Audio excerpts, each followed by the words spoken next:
Mr. Speaker, I have an amendment at the desk. The clerk will designate the amendment. Amendment number 67, printed in Part B of House Report number 118-559, offered by Mr. Tiffany of Wisconsin. Pursuant to House Resolution 1316, the gentleman from Wisconsin, Mr. Tiffany, and a member opposed each will control 5 minutes. The chair recognizes the gentleman from Wisconsin. Mr. Speaker, my amendment would prevent the enforcement of arbitrary, self-imposed State Department rules that limit communication between U.S. officials and their counterparts in Taiwan. In essence, these guidelines are designed to prevent high-level coordination between our two countries. That isn't just bad policy, it is in direct conflict with existing laws that call for expanding bilateral cooperation, such as the Taiwan Travel Act. These rules inhibit the ability of high-ranking U.S. defense officials to work with military planners in Taipei. They impose degrading and embarrassing restrictions that serve no reasonable purpose, such as a ban on displaying Taiwan's flag and the playing of Taiwan's national anthem at functions held on U.S. government property. They even police language warning American officials not to refer to Taiwan as a country or its elected leaders as a government. These directives do not help the United States and they do not help Taiwan, but they do help the Chinese Communist Party.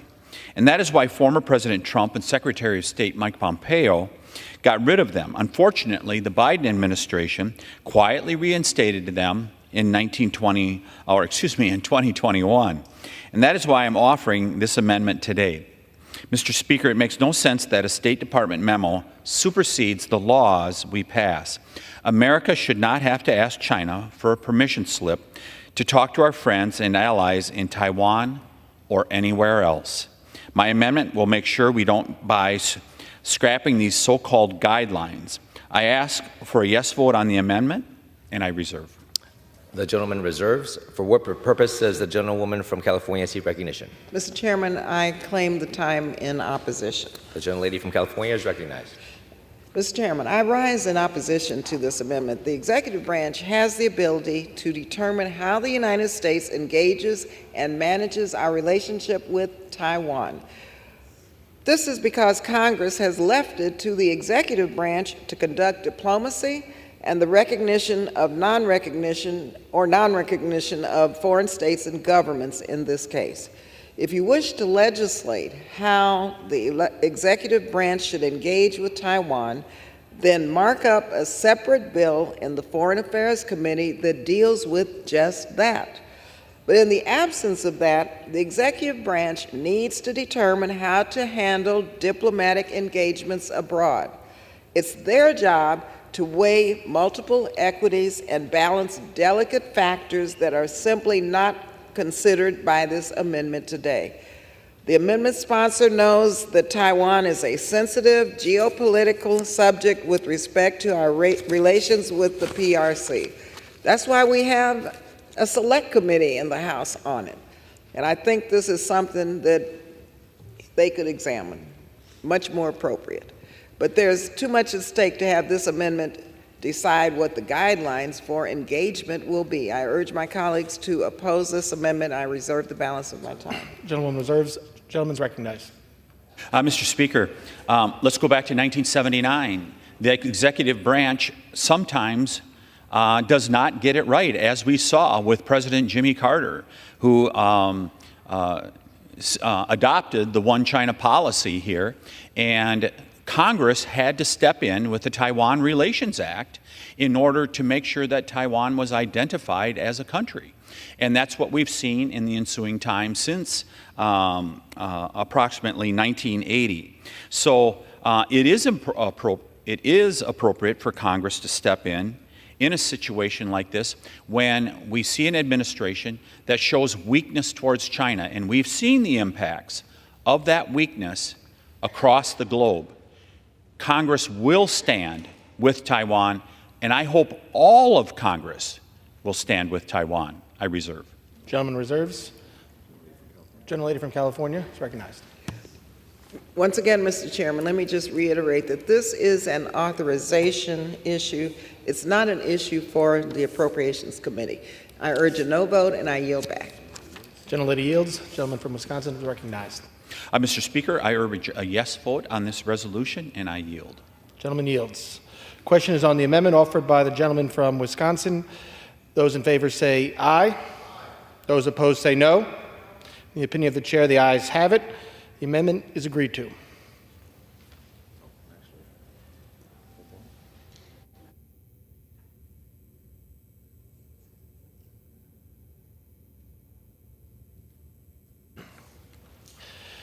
It is now in order to consider amendment number 68, printed in Part B of the House Report 118-559. For what purpose does the gentleman from Wisconsin seek recognition? Mr. Speaker, I have an amendment at the desk. Clerk will designate the amendment. Amendment number 68, printed in Part B of House Report number 118-559, offered by Mr. Tiffany of Wisconsin. Pursuant to House Resolution 1316, the gentleman from Wisconsin, Mr. Tiffany, and a member of opposed, each will control 5 minutes. The chair recognizes the gentleman from Wisconsin. Mr. Speaker, my amendment would withhold U.S. contributions from the corrupt and scandal-plagued United Nations. It's about time. Despite making up less than 5% of the world's population, Americans remain the largest single state contributor to the UN, footing around 1/4 of its multi-billion-dollar budget. In other words, we pick up the lion's share of the tab while unaccountable international bureaucrats make the rules. What have our donations financed? Decades of mismanagement, waste, fraud, and abuse? Endless anti-Semitic Israel bashing? More than a dozen UNRWA employees participating directly in the October 7 terrorist attack on Israel, and potentially 1,000 more with links to Hamas. Seats on the UN's so-called Human Rights Council for the notorious rulers of countries like Communist China, Russia, Cuba, and Venezuela. Incompetent UN agencies like the World Health Organization, which ignored Taiwan's early warnings about the dangerous Wuhan virus and chose instead to run interference for Beijing. But, Mr. Speaker, the know-it-alls at the UN don't limit themselves to headline-grabbing matters of international concern. The UN Food and Agriculture Organization recently cooked up a plan to take on backyard barbecues, burgers, and brats, demanding that Americans eat less beef, less pork, less poultry to reduce emissions. This meat-headed move is just the latest half-baked scheme on the UN's menu of dumb ideas. Mr. Speaker, it's time to put the UN's bloated bureaucracy on a diet and stop outsourcing our sovereignty to the shady transnational organization. I ask for a yes vote on the amendment, and I reserve. Gentleman reserves. For what purpose does the gentlewoman from California seek recognition? Mr. Chairman, I claim the time in opposition. The gentlewoman is recognized. I rise in strong opposition to this amendment. As one who knows the UN pretty well, I'm shocked that, once again, Republicans are trying to defund it. The world is a better place because of the United Nations. As I've said, the bill, as it stands, already cuts 83% of the contributions to international organization accounts compared to fiscal 2024. And excludes funding for the majority of United Nations organizations that we traditionally fund, even those that we have treaty obligations to. We have watched the PRC challenges the United States at the United Nations and other multilateral institutions, working to insert their values, their perspective, their policies of authoritarianism and disrespect for human rights. But by cutting all funding to the United Nations and its agencies, this bill leaves a void for our adversaries to fill. The PRC is already the second largest financial contributor to the United Nations regular budget and UN peacekeeping, and is happy to point out that the United States is an unreliable partner. Our ambassador to the United Nations has called this China favorite talking point.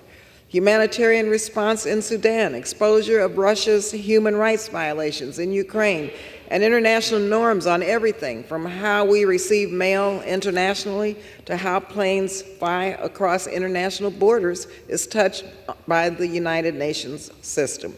This amendment makes America less safe, less prosperous, and more isolated. Once again, we are attempting to just withdraw from the world and become a more isolationist country, and I reserve the balance of my time and urge a no vote. Gentleman reserves. Gentleman is recognized. Mr. Speaker, I'm being whipsawed here. We looked at the previous amendment that I offered, and with a chance to stand up against the PRC in reference to Taiwan, and we hear a no vote is urged. And now we're being told that, oh, the PRC are going to take over the United Nations. It's time to start looking out for Americans' interests. In particular, I've authored a resolution that I hope to see in July in regards to the World Health Organization, which stood with Beijing rather than the people of the world, and we saw the devastation of what was done as a result of the virus that came from a lab in Wuhan, almost certainly came from a lab in Wuhan,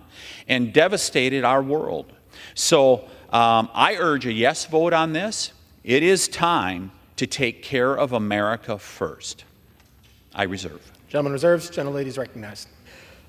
Mr. Chairman, first of all, to stand against the PRC or any adversary, we must be in the room. Doubling down at the United Nations is not going to make us, the United States, excel in our global leadership, as we should continue to do as it relates to peace and security.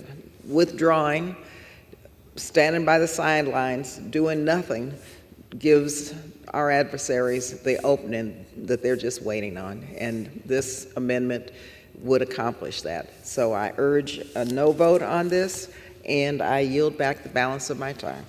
Yields back. Gentleman is recognized. Join us, and let's making America first. I urge a yes vote, and I yield back, Mr. Speaker. Gentleman yields. Question is on the amendment offered by Mr. Tiffany from Wisconsin. Those in favor say aye. Those opposed say no. In the opinion of the chair, the ayes have it. The amendment is agreed to. Mr. Chairman, I request a recorded vote. Pursuant to Clause 6 of Rule 18, for the proceedings of this amendment on the amendment offered by the gentleman from Wisconsin will be postponed.